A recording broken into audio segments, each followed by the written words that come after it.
maxaa duulaanka iyo jalaafooyinka siyaasadeed loogu maleegayaa Jubbaland maxayse kaga duwan tahay maamulada kale ee dalka? taariikhdu waa dhacdo ku dhaafta oo dadka barta wixii la soo dhaafay.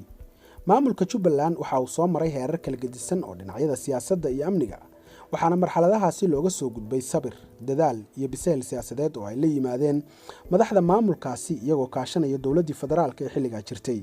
16 Sebtembar 2014 isqabqabsi iyo khilaafyo ragaadiyay reer Jubbaland waxay keentay in madaxweynihii dowladii hore ee Soomaaliya Xasan Sheekh Maxamuud uu Kismaayo kaga dhawaaqo shirweyne dib u heshiisiineed oo lagu badbaadinayo maamulkaasi, taasoo keentay in laga heshiiyo wax badan oo markii hore la isku maandhaafsanaa. waxaana sanad dib u heshiisiin kadib 15 Agoosto 2015 qabsoontay doorasho xalaal ah oo madaxweyne loogu doortay Axmed Maxamed Islaam Axmed Madoobe kadib markii uu helay kalsoonida 68 xildhibaan oo kamid ahaa 75 xildhibaan ee baarlamaanka Jubbaland.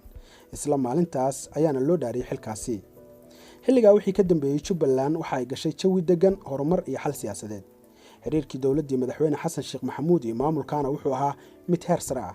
laakiin wax walba waxa isbedeleen 2017 kolkii ay curatay dowladda uu hogaaminayo madaxweyne Maxamed Cabdullaahi Farmaajo kadib faragelin dadban iyo mid toos ah oo filla Soomaaliya ku qaaday hoggaanka sare ee maamulkaasi ilaa ugu dambeyntii xaaladdu faraha ka baxdo. haddaba maxaa keenay faragelintan? goorma ayaa la isqoomay?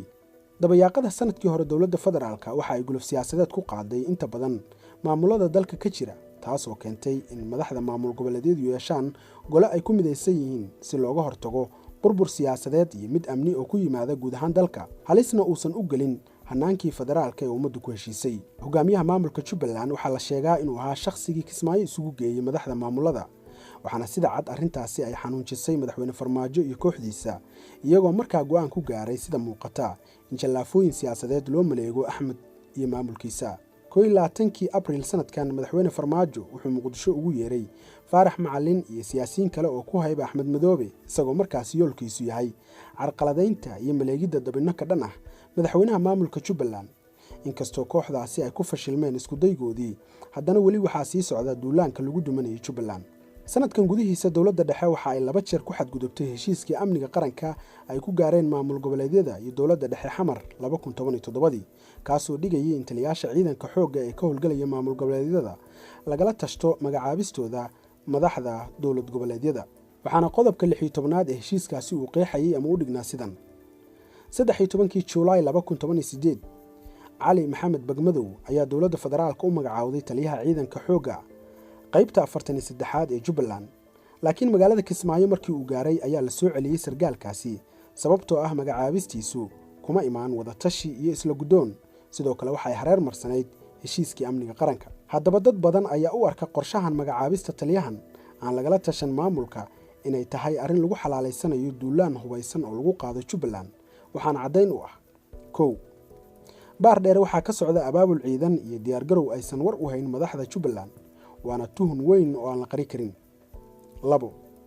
dabayaaqada bishii Juun 2 xildhibaan oo kamid ah golaha shacabka oo kala ah xildhibaan Cabdi Cali iyo xildhibaan Jibriil ayaa ceel waaq geeyay 400 oo tuute iyo agab ciidan, iyagoo diiday inay la kulmaan taliyaha ciidanka Jubbaland ee aagaas General Abbas Gurey.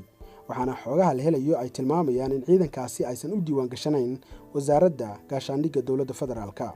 mar kale iyada oo aan xal laga gaarin isqabqabsiga isla markaana aan la iska wareysan qaladkii hore, ayay dowladdu mar labaad Kismaayo u dirtay 2 sargaal oo nabad sugid ah, tiyo ay jirto in dowladda federaalka aysan ciidan nabad sugid ah u joogin Jubbaland, waxaana taasi noqotay mar kale kala fogaansho iyo dib u dhac. haddaba waxaa isweydiin ah, Jubbaland ma waxay gaartay heer nabad sugideedu hanan kari waayaan hawshii loo idmaday, mise waxaa jira amni xumo kale oo aan ka jirin maamulada kale ee dalka? waxaa maragma doonta ah in maamulka Jubbaland dhulka uu gacanta ku hayo uu yahay meelaha ugu amniga wanaagsan, xitaa kolka loo eego magaalo madaxdii jamhuuriyadda oo uu fadhiyo madaxweyne Farmaajo.